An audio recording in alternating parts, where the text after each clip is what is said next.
Dans cette vidéo, on va discuter d'une notion indispensable de ton cours de première de physique-chimie, à savoir le tableau d'avancement. Au cours d'une transformation chimique, tu vas avoir des réactifs qui vont être consommés, donc leur quantité elle va diminuer. A l'inverse, on va avoir des produits qui vont être formés, donc la quantité des produits elle va augmenter. Et ça, on va le modéliser à travers une équation bilan qui va rendre compte des proportions dans lesquelles les réactifs vont être consommés et dans lesquelles les produits vont être formés. Les coefficients qu'on va retrouver dans l'équation bilan, ça s'appelle les nombres stoichiométriques. Et nous, ce qu'on va chercher à faire dans ce chapitre, c'est comprendre ce qu'il se passe pendant la réaction, c'est-à-dire suivre son avancement. Et cette grandeur, on va la noter x et on va l'exprimer en mol. Et elle va correspondre à la quantité de matière consommée pour un réactif dont le nombre stoichiométrique vaudrait 1. Ça, ce que ça veut dire, c'est qu'à l'état initial, l'avancement il est nul, que l'avancement il atteint sa valeur maximale quand la réaction elle est terminée, et que si on prend l'équation bilan qui me sert d'exemple ici, on a la quantité de C6H12O6 consommée qui est de x mol, la quantité de O2 consommée qui est de 6 fois x mol, et les quantités de H2O et de CO2 formées qui sont toutes les deux de 6 fois x mol.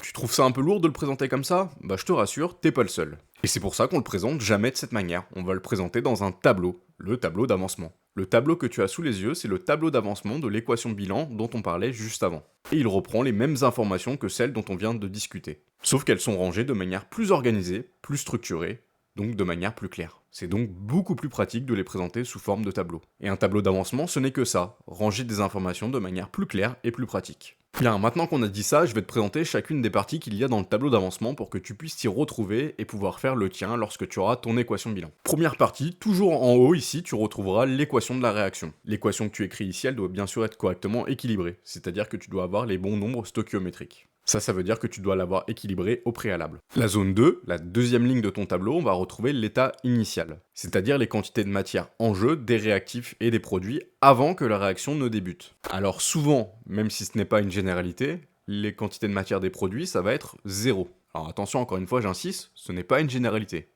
C'est souvent le cas, mais pas toujours le cas. Et pour les quantités de matière des réactifs en jeu, ça c'est ton énoncé qui va te le donner.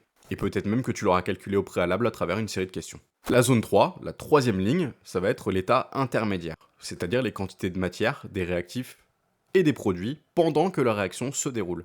Ici l'avancement c'est x. Tu vois que pour calculer les quantités de matière des réactifs, on prend la quantité de matière des réactifs initiales auquel on retranche l'avancement multiplié du nombre stoichiométrique. Et pour les produits, on prend la quantité de matière initiale, donc ici 0, auquel on ajoute le nombre stoichiométrique fois l'avancement. D'ailleurs, souvent, tu ne vas pas utiliser directement cette ligne dans tes exercices à travers des calculs. Tu peux donc être tenté de ne pas l'écrire. Ne fais pas cette erreur, un tableau d'avancement, ça doit bien avoir les 4 lignes que je te présente à l'écran. Et enfin, la dernière ligne, l'état final, c'est-à-dire les quantités de matière des réactifs et des produits lorsque la réaction n'évolue plus. Ici, l'avancement, il est égal à ce qu'on appelle Xmax, l'avancement maximum. Pour l'écriture, tu reprends ce que tu as écrit sur la ligne de l'état intermédiaire, sauf que tu remplaces tous les x par des x max. Maintenant qu'on a correctement construit notre tableau d'avancement, on va pouvoir l'exploiter pour trouver le réactif limitant, c'est-à-dire celui des deux réactifs qui va s'épuiser le premier et qui va donc limiter notre réaction. Pour ça, on prend les deux cases qui sont dans l'état final dans la colonne des réactifs. Et on va s'en servir pour trouver les deux valeurs de x max qui vérifient les équations que tu as à l'écran. C'est-à-dire qu'on prend les deux cases et on écrit égal à 0 à chaque fois.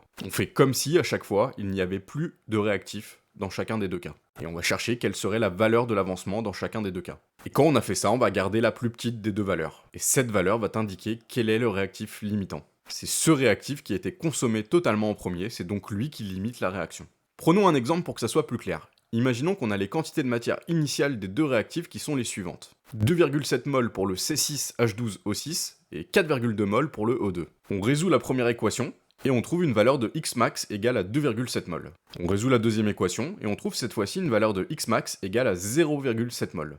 On compare les deux valeurs qu'on vient de trouver et on constate que la valeur de Xmax la plus petite, c'est la deuxième, donc c'est elle qui va limiter l'avancement.